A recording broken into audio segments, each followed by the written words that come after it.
Hi, this is Jim Cranston from 7 Every Minute, 7everyminute.com, the podcast and website about reimagining your life. Thanks for joining me tonight to talk about, well, banishing imperfections as an expectation in your life. So let's get started. If you like what you hear tonight, please leave a like, subscribe, tell your friends, leave a message. So thanks for joining me tonight. I apologize, had a number of tech difficulties and challenges tonight, so it's kind of like, what if I'm going to get this recorded? So coming in a different way, this is being recorded through a different manner and uploaded as a video. So if it looks a little different, the perspective looks a little different, that's the reason why. So tonight we're going to be talking about how to ignore perfection and recognizing successes and how to keep moving forward when all the momentum seems to be lost. So with all the increased communications in our lives, and especially now with the ease of touching up photos and essentially, photoshopping our entire lives, it seems many of us have this tendency to kind of look at life in a sort of binary way. Either it's perfect or it's a failure, which of course isn't the case at all, but we get kind of conditioned to looking at that in that sort of sense. So many people now seem to take even, kind of the extraordinary things for granted, and they kind of always, expect nothing, either it's just fantastic, it's perfect, or it's just kind of a bust. It really wasn't very good at all. And things that they couldn't even imagine existed even yesterday, they find out about, and now today they think it's their right to get it, and their right to get it for free. And if they don't get it, well then, the trip was horrible, the cruise was horrible, the lessons were horrible, whatever it is they're doing is just horrible. And we see this a lot, this kind of binary filtering of life. And not only is it not healthy, it's not realistic, because it seems that kind of learning from the good in a situation and learning to take in things, not saying that everything is perfect, but learning to find the things that are useful and helpful and wonderful, that pretty much in every situation is kind of becoming a bit of a lost art. And I don't mean to say, like I said, not saying that everything has to be perfect or that everything is perfect, just simply acknowledging that everything isn't horrible because one thing isn't perfect is a big step forward. So in a hypothetical life situation where everyone else's life seems perfect, and a good part of managing our own expectations is learning to appreciate improvement instead of perfection. So probably one of the areas this hits hardest, say you're trying to learn a new skill or something like that, or you're just trying to do something different in your life. So in those cases, often we have this vision of ourselves doing something new perfectly well. We're just experts at it, and everybody's impressed. And they're, here we are humbly accepting everybody's compliments and appreciation. Well, of course, the reality is that when we start actually trying to do something for real, we quickly find out that what we imagine that we want to do and actually doing it are very different things. Although interestingly, I think I've mentioned this in the past, there are a number of studies that show envisioning the desired outcome, say in a sport, is where a lot of the studies are. But if you envision it in great detail, and we've talked about how to envision things, if you envision it in great detail, including all the failures and how you would correct them, that actually considerably speeds up and improves learning for a new skill. Whole different topic for another time, but visioning actually does help. But your vision has to be realistic. If you just say it's going to be perfect, probably not a good vision to start with. So back to the new skill acquisition. So we're finally at the level, say, in our hypothetical case, we're kind of at the level of being, a barely passable beginner, but we want to show off how far we've come. So let's pick something, say we're going to learn to play guitar or some musical instrument or whatever. So we give a little concert, to a couple of friends. They're hanging out, say, hey, I've learned how to do this new song. It has 2 chords, right? It's a real simple little song. We're going to show them, or maybe we even do a YouTube video. And, we don't expect flowers and accolades or be written up or an award or something, but oftentimes when we try and share something like that, what we get are a bunch of sarcastic or critical replies, especially from certain people. Well, what's really going on here? This is something that can stop you dead in your tracks, because here you're hoping somebody's going to give you some encouragement, or at least say, hey, that's pretty neat. You're getting there. And instead you get, boy, I think my 2-year-old sister can play better than that. Very often, the unfounded criticism is by those who won't even try something. And so they feel threatened by your courage to go and try something new, and even more to share it publicly. But, how do you keep yourself motivated? How do you keep moving past these feelings of failure? Well, we know the answer to that one, right? We've talked about it. Of course we know the answer. And one of the best ways to do it is to start with SMART goals. Remember SMART goals. SMART goals are specific, they're measurable, they're achievable and actionable, they're relevant, and they have reach. They're kind of stretch goals. And they're time-based. So let's go through those again real quick. They're specific. So it's not kind of like, I'm going to learn guitar and how to play 100 songs. It's kind of like, I'm going to learn how to play 2 chords correctly. And that's your goal. Very specific. It's measurable. You said, how many chords you're going to learn? There's 2 chords. And maybe I'm going to learn 2 chords and be able to switch between them. It's achievable. Something like that's probably achievable. You say, I'm going to learn to play so good, I'm going to fill one of the larger, baseball stadiums by next month. You've never played before, probably kind of unlikely to be achievable. But if you pick an achievable goal, then that's something you can really work on. And so it has to be actionable. And it can't be something like, I'm going to learn to play guitar. That's not really actionable. It's not measurable. It's not very specific. I'm going to learn 2 chords built by next week. Has to be relevant. You're trying to learn guitar. It doesn't say, and I'm going to learn how to play the trombone. It's fine. Different goal.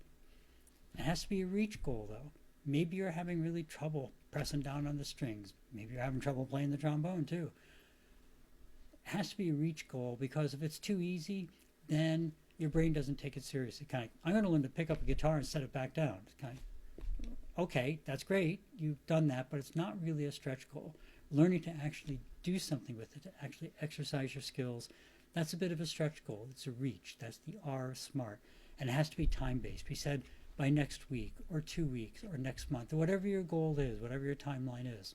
So that way you can't just say today, well, I'll do it tomorrow. Tomorrow you say, I'll do it tomorrow. And you just keep putting it off. It's kind of like, I said 1 week, it's 3 days. I really have to get started on this. So SMART goals, specific, measurable, achievable or actionable, relevant, and somewhat reach goals, and they have to be time-based. In other words, they have a deadline. So, now that you have some good goals defined, you're ready to start making some real progress on things. So first off, it's important to acknowledge, and that you have to remember, you have to acknowledge and reward every single success. We talked about this a lot, and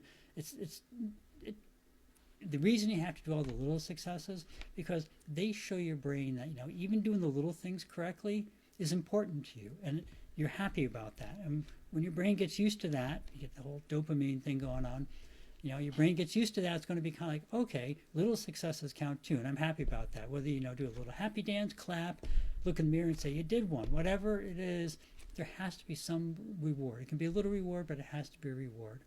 Because if you ignore the little successes, then your brain will become focused on only, creating and achieving the big successes. But the reality is that most big successes are built upon a foundation of many little successes. So if you don't celebrate the little successes, they'll become unimportant, and it'll be very difficult to reach any of the big successes. Celebrate the little ones, be happy with them. Even a mini celebration, your brain will get you to all the big successes that you want. But you won't always have successes, and you'll have real genuine failures. So how do you recover from those? In a guitar scenario, excuse me, say you go to play your 2-chord guitar song, and you forget the second chord. Oh no, how are you going to do it? You only remember 1 chord. How much can you do with that? You can do a little, but it's pretty limited. Then you come to perhaps the most important point of learning and trying to expand yourself. Failure is not an end, but it's rather the beginning of learning and making progress. Learn from your failures. Don't be beaten down by them. Remember, failure is not the end. It's just the start, the beginning of learning and making progress. There's only one way to really guarantee failure, and that's by not even trying to start. Giving up is just not trying to start again. So when something doesn't go right, think about it, see what can be changed, make the changes, and try again. Take your failure, turning it into a learning experience, and moving ahead from that.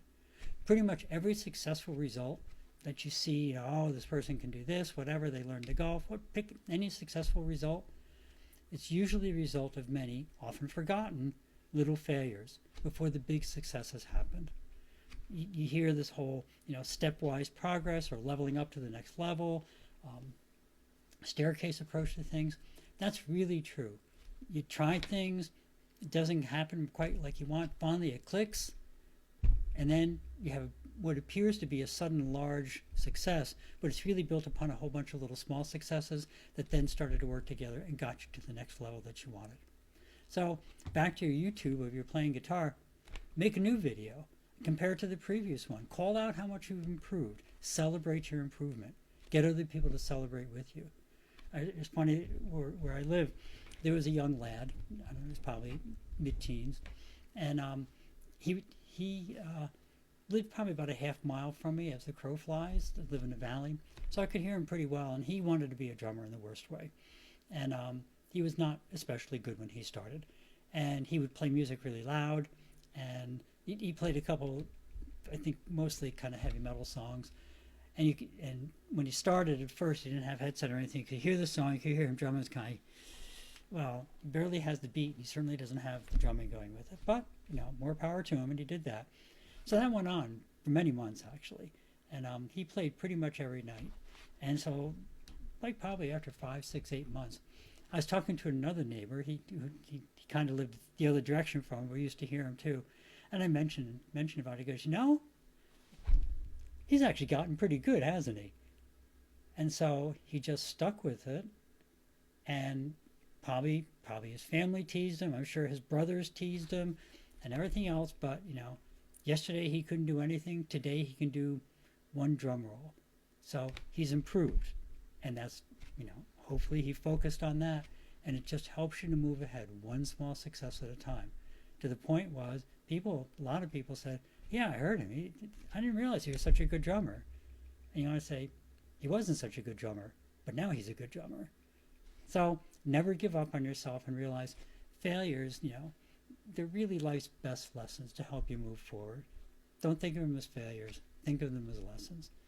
Be cautious about believing other people's criticisms, because unless they're constructive criticism, they might be just covering up for their kind of either their jealousy or their lack of confidence. Because you're putting yourself out there, and that takes a lot of courage. So that's it for the evening. Be pleased with yourself, willing to take that next step in progress, and forget about perfection. Perfection may come, but it may not. But your goal should always be to become the best that you want to be. Your homework, always optional, is to think about things that you tried or considered trying, but then either gave up on immediately, or perhaps talked yourself out of even trying to start. Now think about the reasons that you gave yourself, and be honest. Were they really valid, or was it just kind of protecting yourself from failure? Extra points if now you imagine starting all over again, but this time with the attitude of you don't care if you fail, or even better, the only possible outcome is that you'll succeed. Now what would you do? Got that in mind? Okay, go take that first step, and on one of your reimagined SMART goals, and start making some progress on things that really matter to you. So that's it for the night.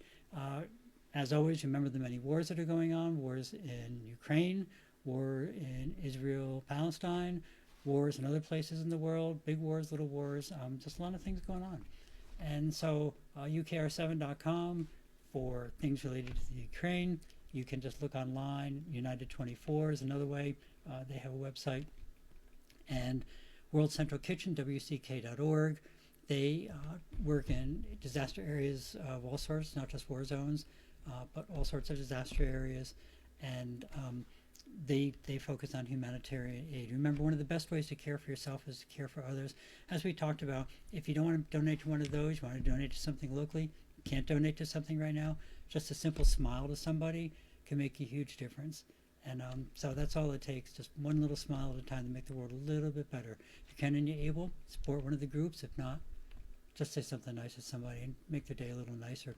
As always, thank you for stopping by. If you found something interesting or useful, please pass it along, and please subscribe, hit that like button, and if not, drop me a comment as to what you'd like to hear.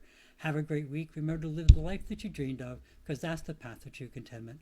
Love and encouragement to everyone. See you next week on 7 Every Minute and 7everyminute.com. Thank you.